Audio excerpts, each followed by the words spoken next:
یا زینب یا زینب یا زینب یا زینب۔ سوال یہ کیا گیا کہ شام سے رہائی کے بعد بی بی زینب دوبارہ شام کیوں گئیں؟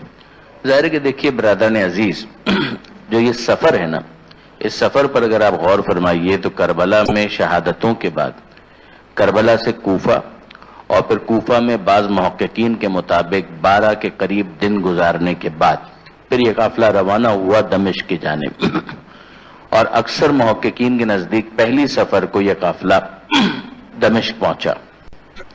پھر وہاں کے جو معاملات رہے، وہ جو گرفتاری اور قید کے جو ایام تھے، اس کے بارے میں کچھ محققین کا خیال ہے کہ اسی سال واپسی ہو گئی، اور کچھ کا خیال یہ ہے کہ 1 سال کی قید کے بعد پھر یہ قافلہ واپس پلٹا، اور جب یہ واپس پلٹا ہے کربلا سے ہوتے ہوئے پھر مدینہ منورہ پہنچا۔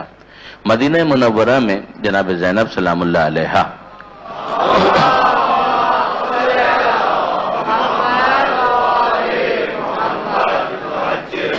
مسلسل ذکر حسین میں مصروف رہیں، امام مظلوم کے تذکرے میں مصروف رہیں۔ آپ خود اندازہ کر سکتے ہیں کہ جب یہ قافلہ واپس پلٹا ہے، پہنچا ہے، تو وہاں پر کون سا موضوع ایسا تھا کہ جس کی مرکزی حیثیت تھی؟ کربلا، شہادت امام حسین، وہاں پر ہونے والے مصائب، وہاں پر ہونے والے مظالم، امام حسین علیہ السلام نے ان کا کس طریقے سے مقابلہ کیا، کوفہ میں کیا ہوا، شام میں کیا ہوا۔ یہ وہ مرکزی موضوعات تھے کہ جن کو ڈسکس کیا جاتا تھا۔ سید سجاد اپنے انداز سے، جناب زینب اپنے انداز سے، خواتین کی نشستوں کا اپنا معاملہ ہوتا ہے، مردوں کی محفلوں اور مجلسوں کا اپنا معاملہ ہوا کرتا ہے۔ اس کے بعد بعض محققین اس بات پر اصرار کرتے ہیں کہ یزید نے جب اس بات کا اندیشہ محسوس کیا، یہ بات ذہن میں رکھیے گا کہ مدینہ منورہ کے لوگوں میں ایک اپرائزنگ کی کیفیت تھی، جس کے بعد واقعہ ہررہ پیش آیا ہے، جس کے نتیجے میں مدینہ منورہ کو تاراج کیا گیا ہے، مدینہ منورہ کی حرمت کو پامال کیا گیا ہے۔ جیسے کہ لوگ جو مدینہ منورہ میں تھے وہ اٹھ کھڑے ہوئے تھے، انہوں نے ایک وفد بھیجا تھا دمشق کے جانب، وہاں پر جو یزید کے کرتوت تھے وہ انفولڈ ہونا شروع ہوئے، اور اس کے نتیجے میں لوگوں میں جو سینسیٹیویٹی، جو حساسیت تھی، وہ بڑھنا شروع ہوئی۔ اس کے نتیجے میں انہوں نے وہاں کے گورنر کو بھی بے دخل کر دیا، جس کے بعد پھر یزید کی طرف سے مدینہ منورہ کے اوپر چڑھائی کی گئی، اور مدینہ منورہ میں وہ واقعہ پیش آیا کہ جس کو واقعہ ہررہ سے تعبیر کیا جاتا ہے، جس کے نتیجے میں بہت سے افراد کو قتل کیا گیا، نعوذ باللہ من ذالک، مسجد نبوی کی بے حرمتی کی گئی، مسجد نبوی کے اندر گھوڑے باندھے گئے، قبر پیغمبر صلی اللہ علیہ وآلہ وسلم کے پاس ہی، منبر رسول کے پاس گھوڑے باندھے گئے، اور اس کے بعد پھر یہ تک ہوا کہ مدینہ منورہ کو 3 دن کے لیے مباح کر دیا گیا یزیدی فوج کے لیے، کہ جو کرنا چاہیں وہ کریں۔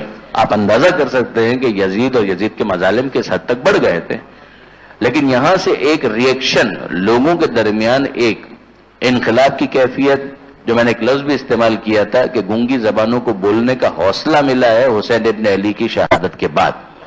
پہلے یہ ہمت نہیں تھی، مگر بہرحال آہستہ آہستہ لوگوں کے درمیان ایک شعور نظر آ رہا ہے، لوگوں کے درمیان ایک میچورٹی نظر آ رہی ہے، تو وہ اپنے طور پر ریئیکٹ کر رہے تھے۔ تو آپ نے اندازہ کیا برادران عزیز کہ یہ واقعہ ہررہ پیش آیا، پھر واقعہ ہررہ کے بعد ان لوگوں نے رخ کیا ہے مکہ معظمہ کا، اور خانہ کعبہ کے اوپر حملہ کیا ہے، خانہ کعبہ کے غلاف تک کو جلا دیا گیا، خانہ کعبہ کی جو بنیادیں ہیں ان کو صدمہ پہنچا۔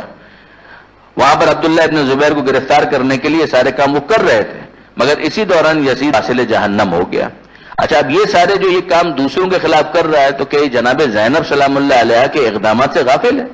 کیا اس کو نہیں پتا ہے کہ جناب زینب سلام اللہ علیہ کے بیان کے نتیجے میں لوگ کس طریقے سے منقلب ہو رہے ہیں؟ لہٰذا کئی علماء یہ کہتے ہیں کہ یہ ایک وجہ تھی جناب زینب کی جلا وطنی کی، کہ جناب زینب ہیڈ ٹو لیو مدینہ منورہ، اور جناب زینب سلام اللہ علیہ کے مدینہ منورہ چھوڑنے کی ایک اور وجہ یہ بیان کی جاتی ہے کہ کچھ عرصے کے لیے شہر مدینہ میں قحط آیا تھا۔ تو یہ دونوں ریزنز دیے گئے، ایک یہ کہ یزید کی طرف سے حاکم مدینہ کو یہ حکم دیا گیا کہ جناب زینب سلام اللہ علیہ کو مدینہ چھوڑنے پر اور ترک کرنے پر مجبور کیا جائے، اور دوسرا قول یہ کہ شہر مدینہ کے اندر قحط آیا تھا۔ اس کے علاوہ بھی بعض اسباب آپ کو ملیں گے، اور ان میں جمع کرنا بھی ممکن ہے کہ اس کے بعد پھر جناب عبداللہ ابن جعفر طیار، جو جناب زینب کے شوہر تھے، انہوں نے مدینہ منورہ سے نکلنے کا فیصلہ کیا۔ یہ بات ذہن میں رکھیے گا کہ عبداللہ ابن جعفر طیار ایک متمول شخص تھے. جناب زینب کی زندگی سادہ، ان کی حیات سادہ، لیکن کیا جناب عبداللہ ابن جعفر طیار مالی اعتبار سے تنگ دست تھے؟ جواب جی نہیں. عبداللہ ابن جعفر طیار مالی اعتبار سے ثروت مند تھے. پروردگار عالم نے ان پر بڑی عنایت کی تھی، مالی اعتبار سے بہت مستحکم تھے. ان کی بہت سی زمینیں تھیں. ان زمینوں کے اندر کچھ زمینیں شام کے علاقے میں بھی تھیں عبداللہ ابن جعفر طیار کی. لہذا اس موقع پر وہ اپنی زوجہ کے ساتھ جناب زینب سلام اللہ علیہ کے ساتھ جب نکلے ہیں تو شام کا انہوں نے رخ کیا، اور وہاں پر وہ واقعات پیش آئے کہ جس کے نتیجے میں جناب زینب کی شہادت ہوئی. یہ ہے ایک قول. مگر کیا یہی ایک قول پایا جاتا ہے؟ جواب جی نہیں. شام، دمشق، یہ جناب زینب سلام اللہ علیہ کے مزار کے حوالے سے ایک قول ہے، اور غالباً سب سے معتبر قول یہی ہے. مگر اس کے علاوہ دو اقوال اور ہیں. اس میں سے ایک قول یہ ہے کہ جناب زینب سلام اللہ علیہ مدینہ منورہ سے روانہ نہیں ہوئے، مدینہ ہی کے اندر جناب زینب سلام اللہ علیہ کی شہادت ہوئی. انہی صدمات کے نتیجے میں بالآخر جناب زینب اس دنیا سے رخصت ہوئی، اور جنت البقیع کے اندر جناب زینب کو دفن کیا گیا. یہ قول ہو سکتا ہے کہ ہمارے نوجوان دوستوں میں سے کسی نے نہ سنا ہو، لیکن بعض علماء کا یہ قول بھی موجود ہے. اسی طریقے سے ایک قول اور بھی ہے، اور وہ قول ہے مصر کے بارے میں، ایجپٹ کے بارے میں. وہاں پر آج بھی اگر آپ جا کر دیکھیں مصر کے اندر، بلکہ یوٹیوب پر ہی اگر آپ ٹائپ کر لیں تو زینبیہ مصر، جس طرح سے زینبیہ دمشق اور شام میں، اسی طریقے سے ایک زینبیہ آپ کو مصر کے اندر بھی ملے گا. یہ بھی ایک قول ہے. اور وہاں کے لوگ جو اگرچہ شیعہ نہیں ہیں اکثر، مگر بہرحال اس جگہ سے ان کو عقیدت ہے. جس طرح سے مصر کے اندر ایک اور مقام ہے مسجد راس الحسین، امام حسین علیہ السلام کے سر کے حوالے سے. آپ جانتے ہیں کہ مختلف اقوال ہیں کہ امام مظلوم کا سر کہاں پر دفن کیا گیا. یعنی اگر اس حوالے سے آپ کتابوں کا جائزہ لیں تو شیعہ علماء نے جو کتابیں لکھی ہیں وہ تو اپنی جگہ پر، جو ان کی تحقیقات ہیں مستقل تصانیف میں یا کسی بڑی کتاب کے ذیل میں کسی چیپٹر کی صورت میں، وہ اپنی جگہ پر. خود برادران اہل سنت، بلکہ آگے آپ بڑھ جائیے ابن تیمیہ جو وہابیت کے نظریات کی بنیاد رکھنے والا ہے، اس کا بھی ایک رسالہ اسی موضوع کے اوپر راس الحسین کے نام سے موجود ہے. تو جو مختلف اقوال اگر آپ جمع کریں جو امام حسین علیہ السلام کے سر مبارک کی تدفین کے حوالے سے، تو اس میں آپ جانتے ہیں کہ ایک قول تو یہی ہے کہ جب یہ قافلہ پلٹ کر واپس آیا ہے تو کربلا معلہ میں امام حسین علیہ السلام کے سر کو چوتھے امام لے کر آئے تھے، اور کربلا میں جہاں امام کی قبر تھی اسی میں امام کے سر کو جسد کے ساتھ ملحق کیا. یہ ایک قول ہے. دوسرا قول یہ کہ شام کے اندر دفن کیا گیا. تیسرا قول یہ کہ نجف کے اندر جہاں امیر المومنین کا مزار ہے وہاں پر دفن کیا گیا. ایک اور قول یہ کہ واپس جنت البقیع لایا گیا اور جنت البقیع مدینہ منورہ کے اندر دفن کیا گیا. ایک قول یہ ہے کہ مصر کے اندر دفن کیا گیا. تو جس طریقے سے امام حسین علیہ السلام کے سر کے بارے میں کہ اس کا مقام مدفن کہاں پر اس کو دفن کیا گیا، اتنے اقوال پائے جاتے ہیں، اسی طریقے سے جناب زینب کے مزار کے حوالے سے کم یہ 3 اقوال تو پائے جاتے ہیں. ہاں، آپ یہ پوچھنے کا حق رکھتے ہیں کہ اکثر علماء کس بات کے قائل ہیں؟ اکثر علماء اسی بات کے قائل ہیں کہ سر امام حسین علیہ السلام بھی کربلا معلہ ہی کے اندر دفن کیا گیا واپسی پر. اور اسی طریقے سے اکثر علماء محققین اسی بات کے قائل ہیں کہ جناب زینب سلام اللہ علیہ کا مزار شام میں ہے، دمشق میں. پھر اس کے بعد ایک اور بحث شروع ہوئی. یہ بعض محققین نے اس بحث کو بھی انیشیٹ کیا، اور وہ یہ کہ پھر اگر یہ جگہ معتبر ہے کافی حد تک تو پھر یہ دوسرے مقامات اس کی کیا وجہ ہو سکتی ہے. تو اس حوالے سے بھی بہت سو نے بات کہی کہ جس طرح سے شبی کا رواج ہمارے یہاں ہے، اسی طریقے سے جناب زینب سلام اللہ علیہ کے روزے کی ممکن ہے کہ شبی بنائی گئی. دیکھیے برادران عزیز، آج جس طریقے سے ٹیکنالوجیکل ایڈوانسمنٹ ہے یہ ہمیشہ اس طریقے سے نہیں تھی. تو اب ظاہر ہے کہ آپ جانتے ہیں آج کچھ اس جگہ پر ہوتا ہے تو فوراً ہی دوسری جگہ پر پتہ چل جاتا ہے. کوئی اہم واقعہ ہو گیا تو سوشل میڈیا کے تھرو کوئی تصویر آ گئی، واٹس ایپ کے ذریعے سے وائرل ہو گئی، سب کو پتہ چل گیا. اسی کے اندر انفارمیشن بھی ہوتی ہے اور ڈس انفارمیشن بھی ہوتی ہے. مگر بہرحال بہت سے واقعات اسی ذریعے سے لوگوں کے درمیان وائرل ہو جاتے ہیں، لوگوں کو پتہ چل جاتا ہے. یہ آج ہوتا ہے. مگر کیا ہمیشہ سے ایسا ہوتا رہا؟ ہمیشہ سے ایسا نہیں ہوتا رہا. پہلے ایسا نہیں ہوتا تھا. ایک واقعہ ہوا، دوسرے علاقے والوں کو پتہ بھی نہیں. زمانے گزر گئے، سال گزر گئے، صدیاں گزر گئیں، یہاں تک کہ نسلوں کے بدل جانے کے بعد بہت سے لوگوں نے اسی شبی کو اصل سمجھ لیا. یہ ہوا.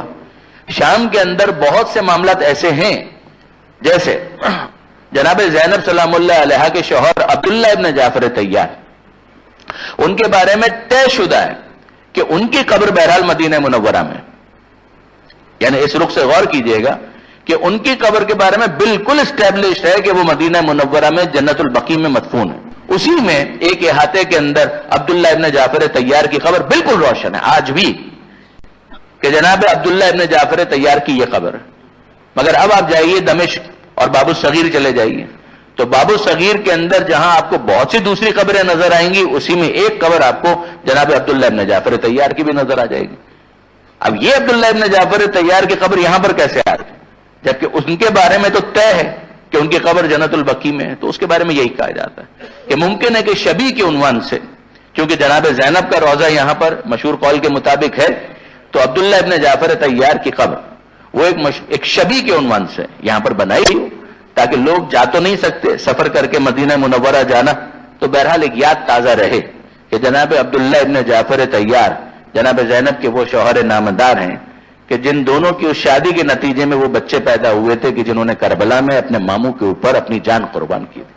یہ ایک انداز تھا کہ جس کے ذریعے سے ان یادوں کو باقی رکھا گیا. اسی طریقے سے بعض ازواج رسول، ان کی قبریں بھی آپ کو دمشق کے اندر ملیں گی.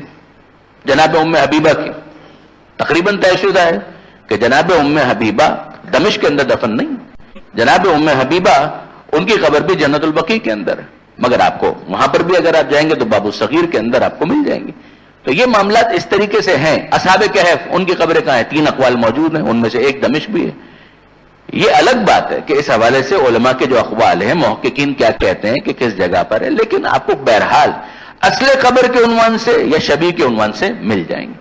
تو جناب زینب کے بارے میں جیسا کہ جو سوال کیا گیا تھا وہ اصل سوال شہزادی کے بارے میں تھا، ثانیہ زہرا سلام اللہ علیہا کے بارے میں.